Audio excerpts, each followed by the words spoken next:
Hi and welcome to another earlier recorded vlog for the 40 days of vlog during Lent 2025.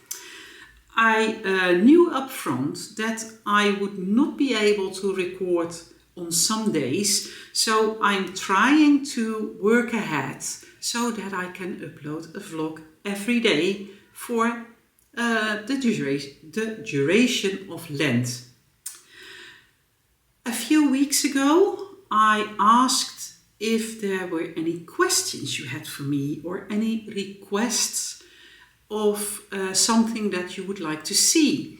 And there was a question about picking up the stitches on a heel flap. Well, I have been prepping. I have been knitting a leg with my forest fruit colorway. And this is just a plain vanilla sock, and whenever I knit a plain vanilla sock, I always do the same heel flap. And the way I knit this heel flap is part of why it is so easy to pick up the stitches once you have knitted the heel turn. I cast on 68 stitches because I did lose some weight, and funnily the 72 stitches socks that I always knitted are a bit on the wider side. So I went down to 68 stitches. I did 25 rounds of knit one through the back loop, purl 2, which gives a very nice and very stretchy cuff. And I did 60 rounds on the leg. I have knitted an entire round now, and it is time to go back and start knitting the heel flap. I'm going to mount you on the other tripod so that you can see my work. This is the leg of my sock. Like I said, 25 rounds of cuff. Then I have light bulb markers every 10 rounds.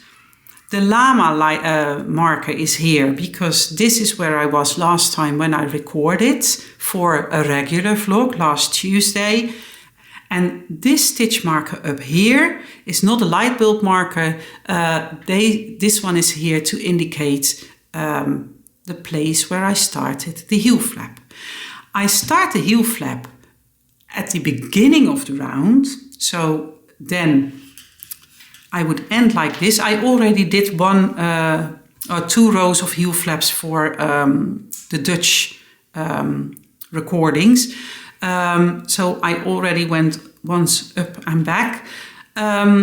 Normally I would take out the back needle and start knitting the front when I would like to add some more rounds to the leg.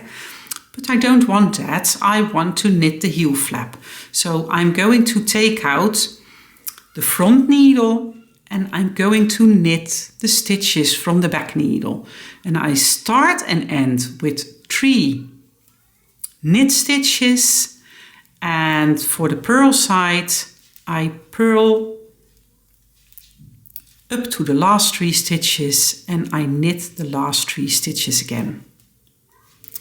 And I've been doing a slip stitch pattern, so you might see that here that every other stitch is just slipped and not knitted.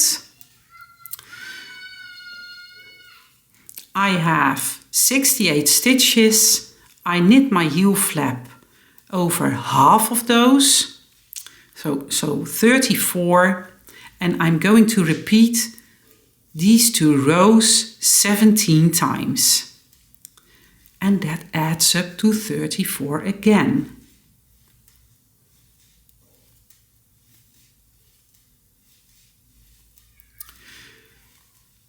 You could easily adapt this heel to an eye of partridge heel. That means that on the right side of your work you alternate the slip stitches and the knit stitches. These are my last 3 stitches. I will knit those. But for this sock, I will just do a regular heel flap a regular slip stitch heel flap. So I knit the first 3 stitches and then I start my slip 1, knit 1 pattern. I'm going to do this, like I said, for 34 rows, and then I have to knit the heel turn, so I will get back to you when I am at that point and explain a little bit about the heel turn, and then I will show how I pick up the stitches for the heel flap. So I finished the heel flap and the heel turn, and I already picked up the stitches on one side for the Dutch recording, and now I'm about to pick up the stitches from the other side. One way to do it is to take this needle, the one that I just knitted the instep with, and pick up the stitches and knit them while I pick them up. But when I do my basic standard heel flap, if I'm knitting a plain vanilla pair of socks, this is the heel flap that I go for. If I'm knitting a pattern, I will most likely choose to knit the heel that is in the pattern. But if I don't use a pattern, this is what I do. I have my purl ridges at the side of the heel flap. I'm going to take the needle where the heel stitches are already parked, and I'm going to pick up these purl bumps all the way down,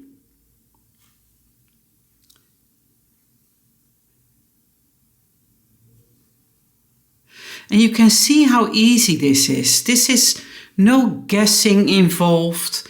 It's just running your needle through the purl bumps, running at the side of the heel flap. So these are 17 stitches on my needle. Now I can pull this needle out. Now I'm going to pick up 1 stitch between the instep and the heel flap, and I'm not going to pick up the top strand, I'm going to pick up the one below that, and I'm going to put it on my needle from back to front and knit it together with the first stitch of the heel flap. This is my way to avoid holes. When you have a hole, don't worry, you can always stitch it up later or leave it as is. No one will probably notice.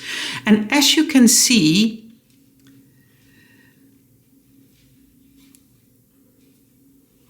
I only have to knit the stitches of the side of the heel flap of the gusset all the way up.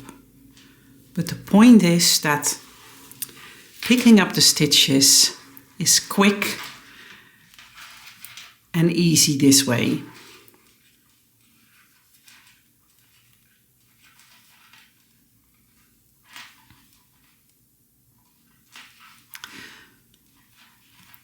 So, like I said, this is my go-to way to do this.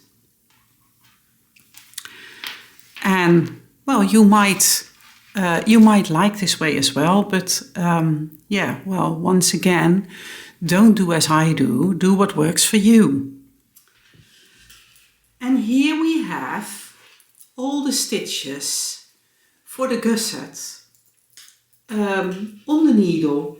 And I already knitted my way down to the end of the needle, and I started my gusset decreases right away. But, as you can see here, I have this nice gusset with the stitches picked up, and it's all very easy to do it this way. But again, you do you, what works for you. So I want to thank you for watching. I hope to see you again next time. I'm not sure on which day of the 40 days vlog series this will come online, but well, there will be either a new video tomorrow or the day after. There won't be a video on Mondays because I'm not recording on Sundays. Thank you for watching. Please give me a thumbs up, leave a comment, click subscribe, and I would love to see you again for the next one. Bye bye.